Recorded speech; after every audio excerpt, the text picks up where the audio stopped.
നമസ്കാരം. അങ്ങേയറ്റം വേദനിപ്പിക്കുന്നൊരു വാർത്തയാണ് ഇന്ന് വന്നിരിക്കുന്നത്. താമരശ്ശേരി ചുങ്കത്തുള്ള 15 വയസ്സുകാരനായ ഇത്തവണ SSLC പരീക്ഷ എഴുതേണ്ട ഒരു വിദ്യാർത്ഥി ഷഹബാസ് എളേറ്റിൽ വട്ടോളി കോഴിക്കോട് ജില്ലയിലെ താമരശ്ശേരി വിദ്യാഭ്യാസ ജില്ലയിലെ Elettil Vattoli higher secondary school MJ higher secondary സ്കൂളിലെ 10ാം ക്ലാസ് വിദ്യാർത്ഥിയായ ഷഹബാസ് പിതാവിൻ്റെ പ്രതീക്ഷയായ ആ ചെറുപ്പക്കാരൻ, ആ കൊച്ചു കുട്ടി 15 വയസ്സുള്ള കുട്ടി ഇന്ന് മരണമടഞ്ഞിരിക്കുന്നു. അത് ആ കുട്ടി രോഗം പിടിപെട്ട് മരണപ്പെട്ടതല്ല, കൂട്ടുകാരുമായി അടിയുണ്ടായി മരണപ്പെട്ടിരിക്കുകയാണ്.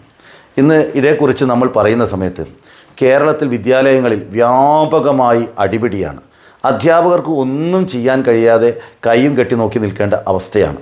അധ്യാപകൻ വടിയെടുത്ത് അടിച്ചോടിച്ചാൽ പിന്നീട് ബാലാവകാശ കമ്മീഷനിലും കോടതികളിലും പോയി കൈയും കെട്ടി മറുപടി പറയേണ്ട അവസ്ഥയാണ്. അടി കൊണ്ട കുട്ടിയുടെ കൈയും കാലും പിടിച്ചുകൊണ്ട് കേസ് പിൻവലിപ്പിക്കേണ്ട ഗതികേടാണ്. അതുകൊണ്ട് അധ്യാപകർ ഇത്തരം വിഷയങ്ങളിൽ പരിമിതമായി മാത്രമേ ഇടപെടുന്നുള്ളൂ.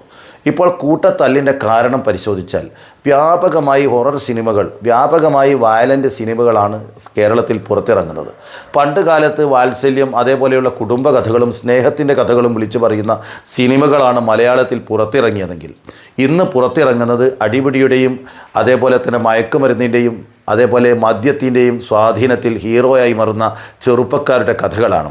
ആവേശമായാലും ടർബോ ആയാലും തല്ലുമാലയായാലും അതുപോലെ എല്ലാ സിനിമകളും, ഏതാണ്ട് എല്ലാ മലയാളം സിനിമകളും അത്തരത്തിലുള്ള വയലൻ്റ് സിനിമകളാണ് പുറത്തിറങ്ങുന്നത്. പലപ്പോഴും പേരിനൊരു A സർട്ടിഫിക്കറ്റ് കൊടുത്തിരിക്കാം, പക്ഷേ ആ A സർട്ടിഫിക്കറ്റ് പോലും മറച്ചുകൊണ്ടാണ് പിന്നീട് OTT പ്ലാറ്റ്ഫോമിൽ വരുന്നത്. A സർട്ടിഫിക്കറ്റ് പരിശോധിച്ചുകൊണ്ട് 15 വയസ്സിൽ കൂടുതലുള്ള ആളുകളെയാണോ തിയേറ്ററുകളിൽ പ്രവേശിപ്പിക്കുന്നത് എന്നത് പരിശോധിച്ചാൽ അതുമല്ല, ഒന്നും പരിശോധിക്കാൻ സംവിധാനമില്ല. തന്നെയുമല്ല, ഇത്തരം സിനിമകൾ കുടുംബം ഒന്നിച്ച് കാണാനും പറ്റില്ല. ഈ സിനിമകൾ കണ്ടുകൊണ്ട് അടിപിടി ഉണ്ടാക്കുക. നമ്മുടെ സംസ്ഥാനത്ത് മാന്യമായ ഒരു കലോത്സവം നടത്താൻ സാധിക്കുന്നില്ല, നമ്മുടെ സംസ്ഥാനത്ത് ഒരു ഉത്സവം നടത്താൻ സാധിക്കുന്നില്ല. ഒരു തരത്തിലുള്ള പരിപാടികളും ഈ ചെറുപ്പക്കാരുടെ സാന്നിധ്യത്തിൽ കൂട്ടത്തല്ല്, ഈ ചെറുപ്പക്കാരുടെ കൂട്ടത്തല്ല് കാരണം, അക്രമങ്ങൾ കാരണം എവിടെയും ഒരു പരിപാടിയും നടത്താൻ സാധിക്കുന്നില്ല. ഒരു ഭാഗത്ത് സിനിമ ആവേശം കൊടുക്കുന്നു, മറുഭാഗത്ത് മയക്കുമരുന്ന്, രാസലഹരികൾ വ്യാപകമാവുകയാണ്. നമ്മുടെ കുട്ടികൾ എങ്ങോട്ടാണ് വഴിപിഴച്ച് പോകുന്നത്? കഴിഞ്ഞ ദിവസം വെഞ്ഞാറമൂട്ടിലെ ചെറുപ്പക്കാരൻ ആ കുട്ടിയുടെ ഏറ്റവും സ്നേഹമുള്ള സഹോദരനെയും മാതാവിനെ കൊല്ലുന്ന ഒരു സാഹചര്യം നമ്മൾ വായിച്ചു. എന്താണ് ഈ കുട്ടിക്കൊക്കെ പ്രേരണ? അതിന് പലരും ചോദിച്ചു മാനസിക പരിശോധന നടത്തണമെന്നൊക്കെ. എന്തിനു പരിശോധിക്കുന്നു? ഈ കുട്ടിയൊക്കെ തന്നെ സ്വന്തം മാതാവിനെയും അതേപോലെ മാതാവിനെ കൊല്ലാനും അതേപോലെ തന്നെ സ്വന്തം ഏറ്റവും കരളിനോട് ചേർത്ത് വെക്കുന്ന സഹോദരനെ കൊല്ലാനുമൊക്കെ തന്നെ മാനസികാവസ്ഥ സൃഷ്ടിക്കുന്നത് മയക്കുമരുന്നാണ്.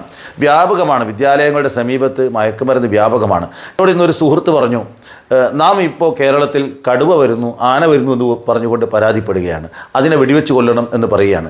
ആനയായാലും കടുവയായാലും അപൂർവമായി 1-2 പേരെ ആണ് കൊല്ലുന്നതും ആക്രമിക്കുന്നതും, അതും അവസാനിപ്പിക്കേണ്ടതാണ്. പക്ഷേ അതിനേക്കാൾ കൂടുതൽ മലയാളികളെ കൊന്നൊടുക്കുന്നത്, ഇത്തരത്തിലുള്ള ചെറുപ്പക്കാരും കുട്ടികളുമൊക്കെ തന്നെ അക്രമത്തിലേക്ക് വഴിമാറുന്നത് മയക്കുമരുന്ന് കാരണമാണ്. ആ മയക്കുമരുന്നിനാണ് കേരളം മുന്തിയ പരിഗണന കൊടുക്കേണ്ടത്. എല്ലാ യുവജന വിദ്യാർത്ഥി സംഘടനകളും മുന്നോട്ട് വരേണ്ടത് ആളുകളെ മയക്കുമരുന്നിൽ നിന്ന് മാറ്റി നിർത്താനാണ്.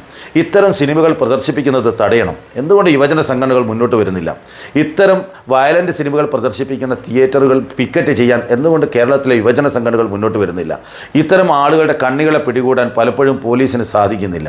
അതേപോലെ തന്നെ ആരെങ്കിലും പിടിച്ചാൽ തന്നെ സ്വാധീനത്തിലൂടെ അവർക്ക് ജാമ്യം ലഭിക്കുന്നു, അല്ലെങ്കിൽ മറ്റ് അളവ് കുറച്ചുകൊണ്ട് ലഭിച്ച അളവിനേക്കാൾ വളരെ തുച്ഛമായ അളവ് കാണിച്ചുകൊണ്ട് ജാമ്യം കിട്ടാനുള്ള സാഹചര്യം ഒരുക്കി കൊടുക്കുന്നു. ഇതൊക്കെയാണ് കേരളത്തിൽ നടക്കുന്നത്. അതുകൊണ്ട് ഗൗരവമായിക്കൊണ്ട് പോലീസും എക്സൈസും ഇടപെട്ടുകൊണ്ട് മയക്കുമരുന്ന് തടയണം, വിദ്യാലയങ്ങളിലെ അടിപിടി തടയണം, അതിന് അധ്യാപകരെ കുറച്ചുകൂടെ സ്വതന്ത്രരാക്കി വിടണം.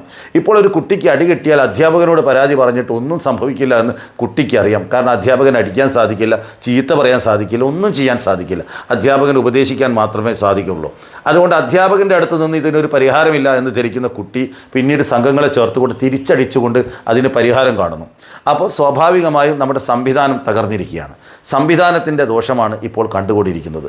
അതുകൊണ്ട് കാര്യങ്ങൾ ഗൗരവമായിക്കൊണ്ട് എനിക്ക് അഭ്യർത്ഥിക്കാനുള്ളത്, സംസ്ഥാനത്ത് ഒരു സർവകക്ഷി യോഗം തന്നെ മുഖ്യമന്ത്രിയുടെ നേതൃത്വത്തിൽ ചേരണം, പ്രത്യേക മന്ത്രിസഭാ യോഗം ചേരണം, കേരളത്തെ രക്ഷിക്കുന്നതിന് വേണ്ടി പ്രത്യേകമായ മാർഗനിർദ്ദേശങ്ങൾ പുറപ്പെടുവിപ്പിക്കണം. കേരളത്തെ രക്ഷിക്കാൻ ആവശ്യമായ പ്രത്യേകമായ മാർഗനിർദ്ദേശങ്ങൾ പുറത്തിറക്കണം, ജനങ്ങളെ ബോധവൽക്കരിക്കണം, സമ്പൂർണ്ണമായി മയക്കുമരുന്ന് രഹിത സംസ്ഥാനമായി നമ്മുടെ കേരളത്തെ മാറ്റണം. ഇതിൻ്റെ കണ്ണികളെ വേരോടെ പിഴുതെറിയണം. ആവശ്യമായ നിയമനിർമ്മാണം നടത്തണം. ഒരാൾക്കും ജാമ്യം ലഭിക്കരുത്. നമ്മുടെ കലാലയങ്ങൾ സ്നേഹത്തിൻ്റെയും സൗഹൃദത്തിൻ്റെയും കലാലയങ്ങളായി മാറണം. രാഷ്ട്രീയ സംഘർഷങ്ങളും നമ്മുടെ കലാലയങ്ങളിൽ നിന്ന് സമ്പൂർണ്ണമായി മാറ്റി നിർത്തപ്പെടണം. അങ്ങനെ ഒരു സൗഹൃദത്തിൻ്റെ കലാലയങ്ങൾ, സ്നേഹത്തിൻ്റെ കലാലയങ്ങൾ നമ്മുടെ സംസ്ഥാനത്ത് വളർന്നു വരണം. നമ്മുടെ കുട്ടികൾ പരസ്പരം കൊന്നൊടുക്കുന്നത് അവസാനിപ്പിക്കണം. ഈ കുട്ടി മരിച്ചു, ഇപ്പോൾ 5 പേരെ കസ്റ്റഡിയിൽ എടുത്തിരിക്കുന്നു, ഇനിയും കുറേ പേരെ കസ്റ്റഡി എടുക്കുന്നു. ആ കുട്ടികളുടെ ഭാവി എന്താണ്? ആ കുട്ടികളും കൊല്ലപ്പെട്ടതുപോലെ അവരുടെ ഭാവി നഷ്ടപ്പെടുകയാണ്. എന്തൊക്കെ പറഞ്ഞാലും ആ കുട്ടികളുടെ ഭാവി നഷ്ടപ്പെട്ടിരിക്കുന്നു.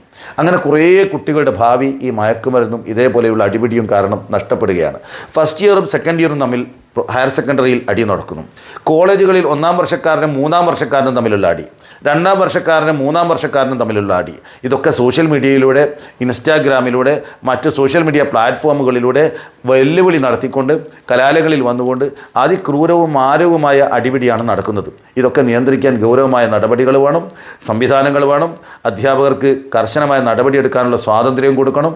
ഇതൊക്കെ തന്നെ ഗൗരവമായി പരിശോധിക്കുന്ന ഒരു സംവിധാനത്തിലേക്ക്, ഇതൊക്കെ ഗൗരവമായ നടപടി സ്വീകരിക്കാൻ ആവശ്യമായ നടപടികൾ ഗവൺമെൻറ്റിൻ്റെ ഭാഗത്തു നിന്നും ഉണ്ടാവണമെന്ന് വിനീതമായി അഭ്യർത്ഥിക്കുകയാണ്. ഇനിയൊരു ഷഹബാസ് കേരളത്തിൽ ഉണ്ടാവാൻ പാടില്ല. ഇനി ഒരു വെഞ്ഞാറമൂട് കൂട്ടക്കൊലപാതകം ആവർത്തിക്കരുത്. അതിനാവശ്യമായ വേരുകളാണ് മുറിച്ചു മാറ്റേണ്ടത്. അതിനാവശ്യമായ നടപടി വരും ദിവസങ്ങളിൽ ഉണ്ടാവണമെന്ന് വിനീതമായി ഹൃദയത്തിൻ്റെ അടിത്തട്ടിൽ നിന്ന് അഭ്യർത്ഥിക്കുകയാണ്. നന്ദി, നമസ്കാരം.